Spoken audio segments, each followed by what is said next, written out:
y a vraiment eu des démarches dans des entreprises où il peut y avoir un projet de déménagement qui s'intéresse justement à une véritable réorganisation du travail. Là, il y a vraiment une réflexion, etc. Après, il y a évidemment des entreprises qui décident de créer des espaces start-up dans leur entreprise avec, on en parlait tout à l'heure, des baby-food, des poufs, etc. Si on veut créer du neuf dans les espaces mais continue à avoir des vieilles procédures, des vieux process, ça sert strictement à rien. Il faut mieux garder les bureaux avec la moquette au plafond, hein, parce que sinon ça sert à rien. Donc la problématique, elle est là. C'est-à-dire que l'espace de travail, c'est qu'une petite partie de l'organisation. C'est la vitrine. Le problème, c'est que si on rentre dans la vitrine et qu'on se rend compte que le magasin ne ressemble pas à la vitrine, on ressort aussitôt. Si on continue d'être une entreprise avec 15 jours de validation pour une vente, pour un process, etc., ça ne sert à rien de vouloir faire jeune. Il faut mieux garder les vieux locaux, quoi.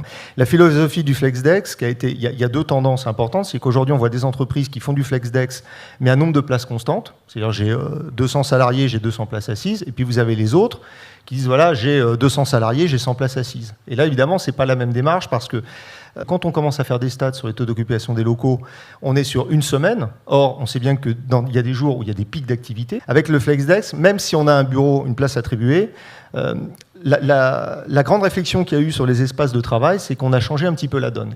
Quand il y a eu une réflexion qui a été faite majoritairement sur les consultants, on se dit qu'est-ce qu'ils viennent faire au bureau. Ils ont besoin d'espaces de réunion, ils ont besoin d'endroits pour téléphoner, ils ont besoin d'endroits pour travailler. Donc en fait, ils vont se déplacer 3 fois dans la journée. Ça, c'est pour les consultants. Après, il y a une autre problématique sur le Flex Office, c'est pour les fonctions support, qui, elles, sont par définition pas forcément appelées à bouger. Là, ça crée quelque chose de beaucoup plus difficile à mettre en place. On ne fait pas forcément une économie de coût quand on fait du flex. Ça, il faut vraiment l'accepter. La deuxième chose, c'est de vraiment partir des besoins des gens, hein, du travail des gens. C'est que il y a quelque chose qu'on n'a pas dit. C'est vrai que les espaces de travail deviennent très cool. On a l'impression d'être à la maison, etc. Repartir du travail, c'est-à-dire qu'est-ce que font les gens finalement, c'est important. Il y a une espèce de culture de la surveillance qui s'est un petit peu créée. Et c'est vrai que quand vous regardez aujourd'hui les messageries instantanées qui se sont créées dans les boîtes, hein, la messagerie instantanée, elle s'est créée une fois pour les gens qui travaillent à distance, mais c'est aussi énormément construite pour les gens qui travaillaient en bureau ouvert.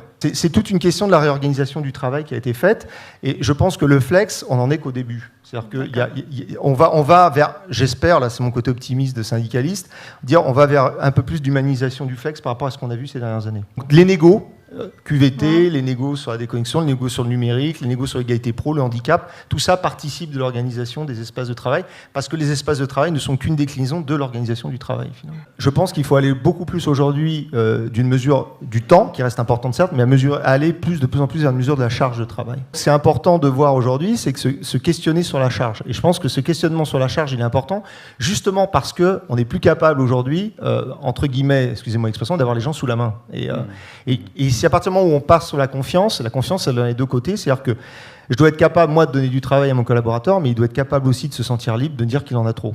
C'est parce qu'on a observé que la personne n'était pas toujours basée au même endroit qu'on la met en FlexDesk. C'est pas on va mettre en FlexDesk les gens, puis après on va réfléchir à ce qu'ils font, à ce qu'ils sont, etc.